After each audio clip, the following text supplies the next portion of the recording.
Assalamualaikum warahmatullahi wabarakatuh. Apa kabar rekan mahasiswa dari Prodi PG PAUD semester 4? Semoga masih tetap dalam lindungan Allah Subhanahu wa taala dan selalu diberikan kesehatan bagi kita semua. Ya, baik, sebelumnya saya mohon maaf karena pada pertemuan kali ini kita tidak bisa bertemu secara langsung ya. Tapi saya harap semoga kalian tetap bisa tersenyum walaupun tidak bertemu atau bertatap muka dengan saya. Ya, baik. Kali ini kita akan melanjutkan materi yaitu tentang kurikulum 2013 dalam filsafat pendidikan. Ya, sebelumnya kita juga sudah pernah membahas tentang kurikulum ini ya di pertemuan sebelumnya ya. Sebelumnya kita sudah pernah membahas. Nah, kita akan perinci atau kita lebih perdalam lagi khususnya yaitu kurikulum 2013 ya. Dalam kurikulum 13 ini saya akan terfokus bukan pada MNU ya. Walaupun yang mencetuskan kurikulum 2013 ini pertama adalah MNU, tapi saya tidak akan menggali terkait MNU lagi karena kurikulum 13 itu pun sudah mengalami banyak perubahan. Yang akan kita bahas di sini adalah kurikulum pada eranya Mas Menteri atau kita singkat menjadi MM. Ya, pada eranya Mas Menteri ini. Ya. Kenapa kok saya bahas di eranya Mas Menteri? Karena sekarang eranya Mas Menteri bukan eranya MNU lagi. Dan saya juga suka dengan menteri ini karena dia sangat gokil sekali. Dia luar biasa, membuat banyak sekali penemuan yang luar biasa dan fantastis. Oke ya. Baik, kurikulum 2013 ini bukan kurikulum satu-satunya yang dimiliki oleh Indonesia atau yang pernah dilalui Indonesia. Ya, ada banyak sekali kurikulum yang pernah dilalui oleh Indonesia. Ya, di antaranya itu pada tahun 1947. Ya, pada tahun 1947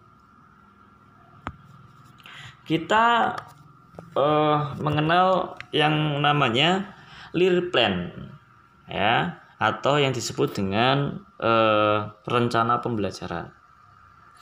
Kurikulum ini mengutamakan pendidikan watak ya, kesadaran bernegara dan bermasyarakat ya pada kurikulum ini. Termasuk pada kurikulum ini juga materi pembelajarannya itu selalu dihubungkan dengan kejadian sehari atau kegiatan sehari, dan fokus kegiatannya itu terhadap kesenian dan jasmani. Ya, ini pada tahun 1947. Ya, jadi mereka yang pertama lebih fokus atau mengutamakan watak atau yang sekarang kita sebut dengan karakter itu ya. Kesadaran bernegara, bermasyarakat ya, itu penting sekali memang diajarkan ya pada tahun ini karena mengingat Indonesia baru merdeka. Lalu pada tahun 1952 ya sudah mulai menggunakan pembelajaran terurai yang artinya pembelajaran mulai diperinci ya, walaupun ya mulai dari matematika, bukan matematika ya dulu, masih berhitung ya. Namanya masih berhitung bukan matematika. Lalu pelajaran misalkan IPA juga masih dipisah-pisah, misalkan ada organ ya pada tahun ini ya, misalkan ada organ dan lain sebagainya, organ manusia, lalu tata surya dan sebagainya, itu dipisah-pisah ya, tidak menjadi satu. Lalu ini pada tahun ini sampai di eranya Pak Harto ya, di era Orde Baru. Di eranya Orde Baru ini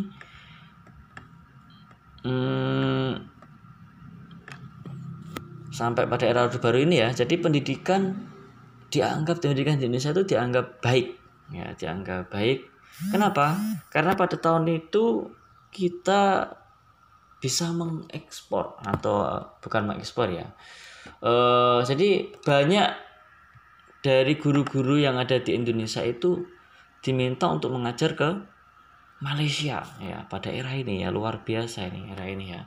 Jadi semoga nanti di era ini juga pada era saat ini maksudnya, itu kita juga bisa kembali ke era kejayaan pendidikan zaman dahulu ya.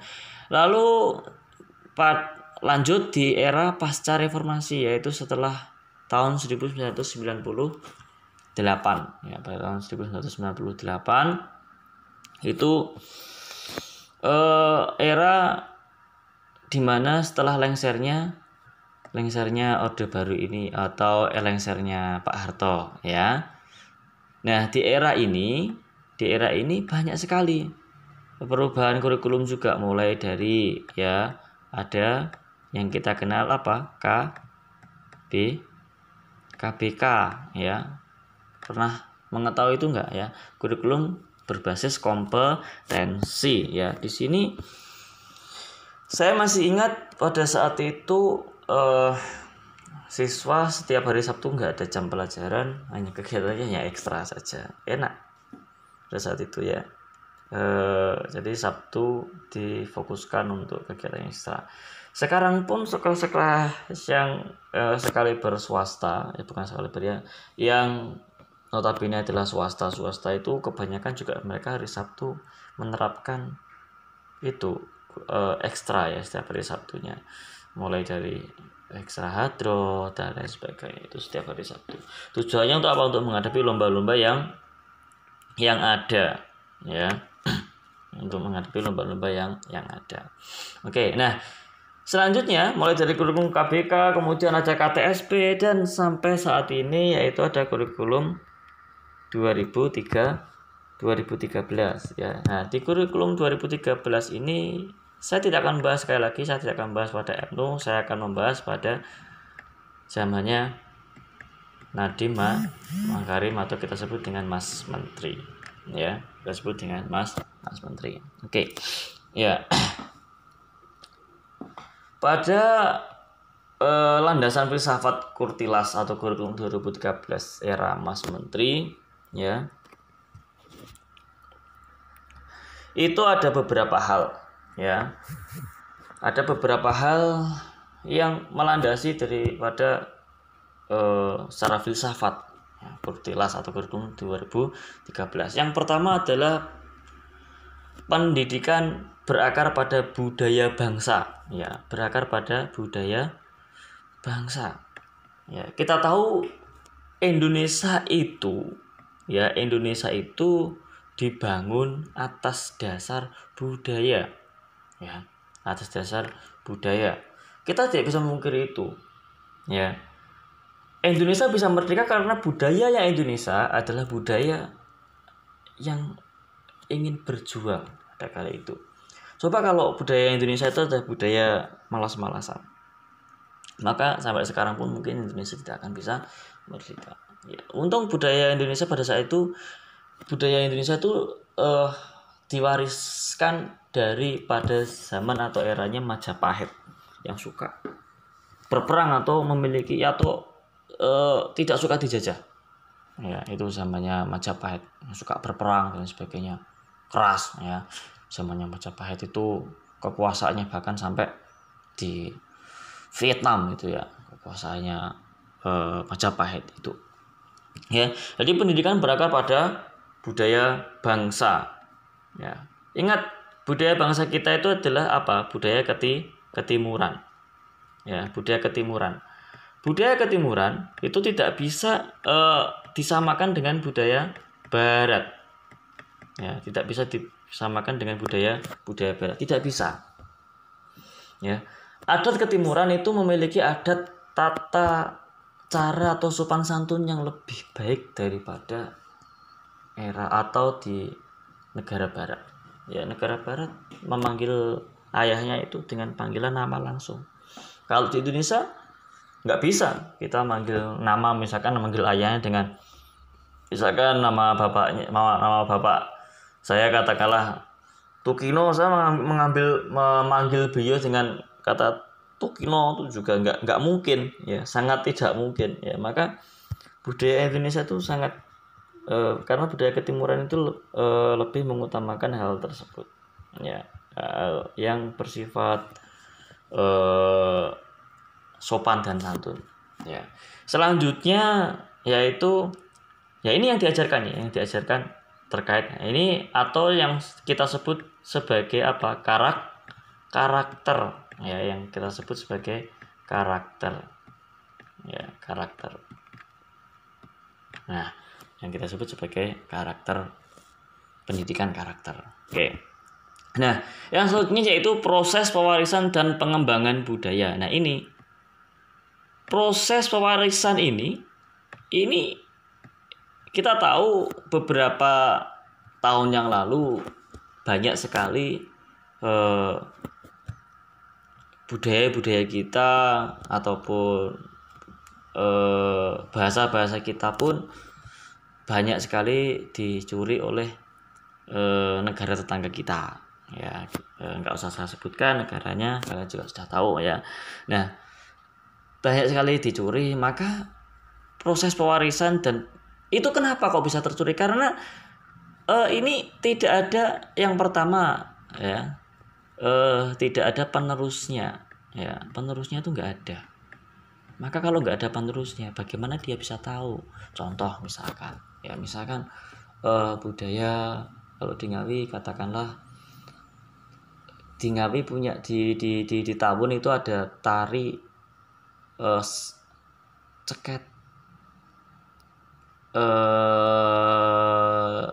ceketan atau seketan, saya lupa namanya. Yang jelas itu tari itu saling memukul ya, tari saling memukul itu tradisi itu. Di tari itu dilakukan pada saat ada proses ini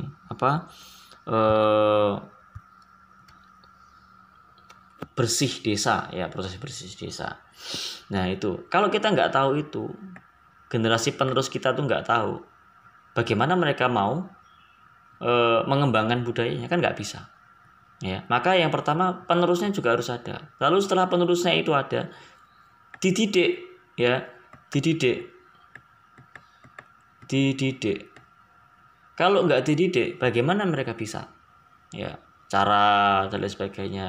Lalu setelah dididik itu baru prosesnya adalah dikembangkan. Maksudnya dikembangkan ini apa? Bukan kita ubah, tapi kita sesuaikan dengan era saat ini ya. Nah itu peran dari Kurtilas itu di situ. Jadi sebenarnya kurikulum atau pendidikan itu bukan hanya sekaliber iso matematika atau bisa matematika saja, bisa hitung-hitung aja. Enggak, hitung-hitung itu gampang ya, gampang itu hitung-hitung itu, matematika itu gampang ya. Yang sulit itu di sini ya, yang sulit adalah di sini ada pewarisan dan pengembangan budaya, ini sulit banget ya. Maka ini penting sekali kita pelajari. Selanjutnya yaitu membangun kehidupan masa kini dan masa depan. Nah, coba ya, Nadiem Makarim ini sangat memikirkan pendidikan di masa depan, pendidikan dalam kehidupan masa depan. Maka ya, dia bukan menghapus UNBK ya, tapi menggantinya menjadi asesmen keterampilan ya. Jadi dia lebih mengutamakan bagaimana anak itu bisa survive secara langsung atau bisa hidup di dunia yang sebenarnya. Nah itu yang diinginkan oleh Nadiem Makarim itu seperti itu ya. Jadi dia bisa survive lah ya, dia bisa survive di dunia yang sebenarnya. Maka karena sekarang eranya adalah dunia digital dan nanti kedepannya mungkin seperti saat ini ya, kita Word sekarang katakanlah MS Word itu ya, Microsoft Word itu sekarang masih mengetik ya, mungkin nanti ke depan MS Word itu tidak lagi mengetik ya. Nanti Microsoft Word ini akan dihilangkan mungkin ya, tidak lagi mengetik. Bahkan nanti keyboard mungkin juga sudah hilang ya, nggak ada keyboard lagi, nggak ada papan ketik lagi. Mungkin papan ketiknya sudah diganti dengan secara verbal. Jadi kita mau bicara apa sudah terketik di situ, yang seperti Google sekarang lakukan.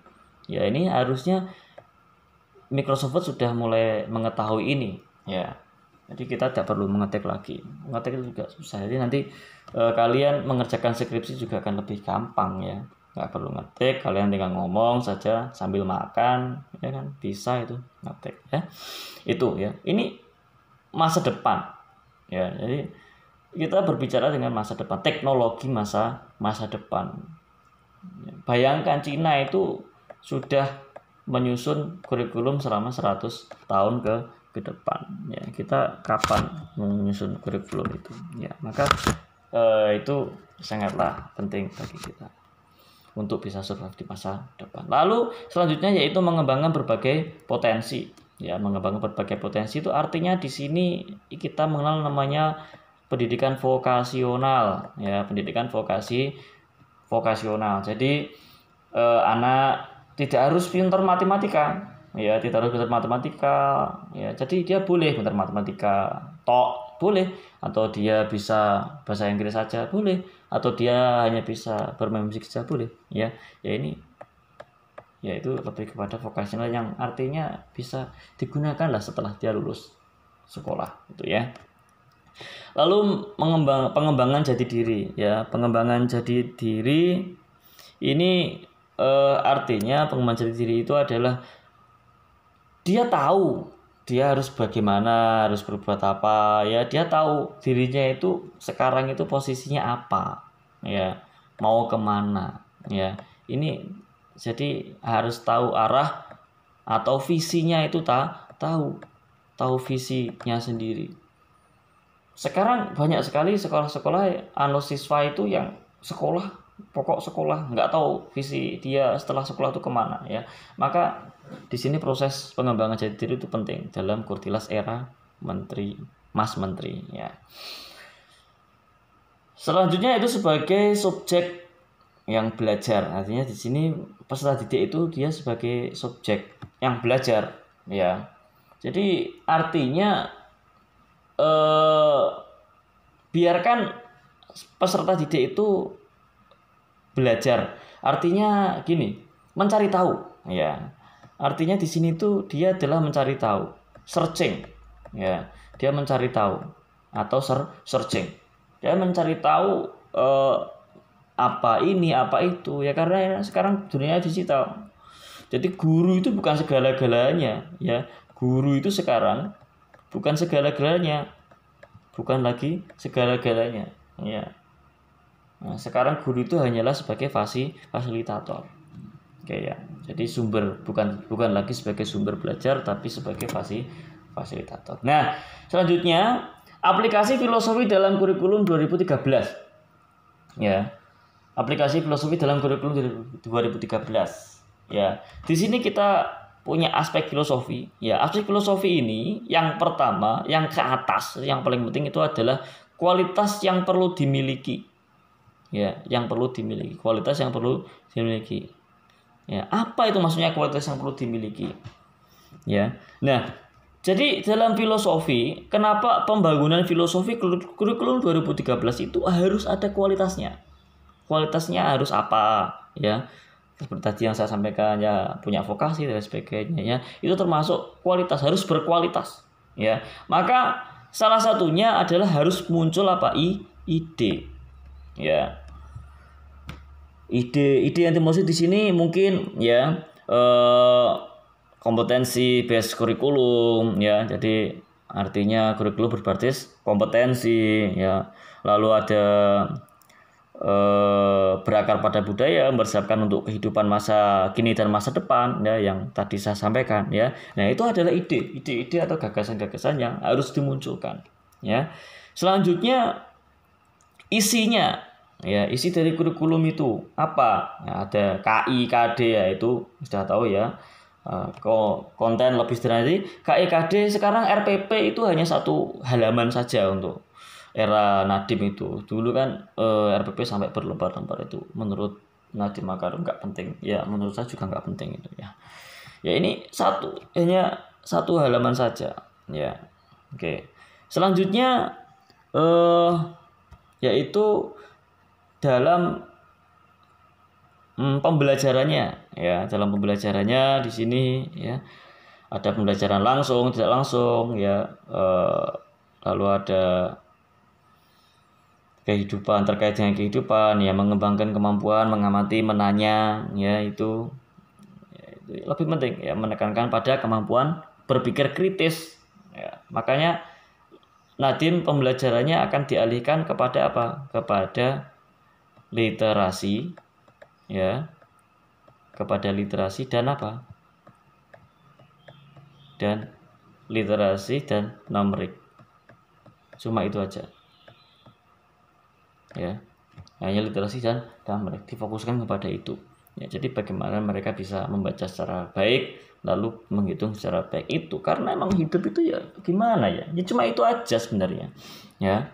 Selanjutnya yaitu terhadap penilaian, ya. Dalam penilaian ini Nadiem memiliki sebuah konsep baru, yaitu yang namanya asesmen kompetensi minimum atau yang disebut dengan AKM, ya. AKM ini menurut saya sangat bagus karena di dalamnya semuanya include, mulai dari pelajaran katakanlah IPA, ya, lalu ada IPS, ya, lalu ada Bindu, ya, semuanya include di sini, ya, masuk di sini, ya, dan seterusnya di sini, ya, masuk di sini, ya. Dan bentuknya apa? Literasi tadi, literasi dan numerik masuk, ya. Jadi menurut saya lebih pas saja daripada yang sebelumnya. Oke, ya, itu. Jadi landasan filosofi daripada kurikulum 2013 itu, jadi harus mengetahui banyak aspek. Terutama saya merasa Mas Menteri atau Nadiem Makarim itu sangat paham tentang filosofi dalam kurikulum. Oke. Mungkin itu saja yang bisa saya sampaikan, ya, terkait mata kuliah pengantar filsafat pendidikan, ya. Kalau terlalu panjang saya mohon maaf, karena emang seharusnya ini adalah 2 SKS, tapi kita tempuh hanya beberapa menit saja. Oke, ya. Selanjutnya ada tugas yang perlu kalian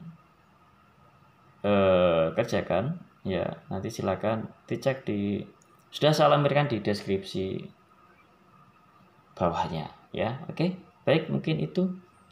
Mari kita berdoa agar virus corona ini bisa segera terlalui, ya. Jadi jangan bertambah-tambah lagi, ya. Ikuti instruksi dari pemerintah, jangan ngeyel, ya, karena pemerintah lebih tahu daripada kalian, ya. Baik, mungkin itu yang bisa saya sampaikan. Kurang lebihnya saya mohon maaf. Saya akhiri. Assalamualaikum warahmatullahi wabarakatuh.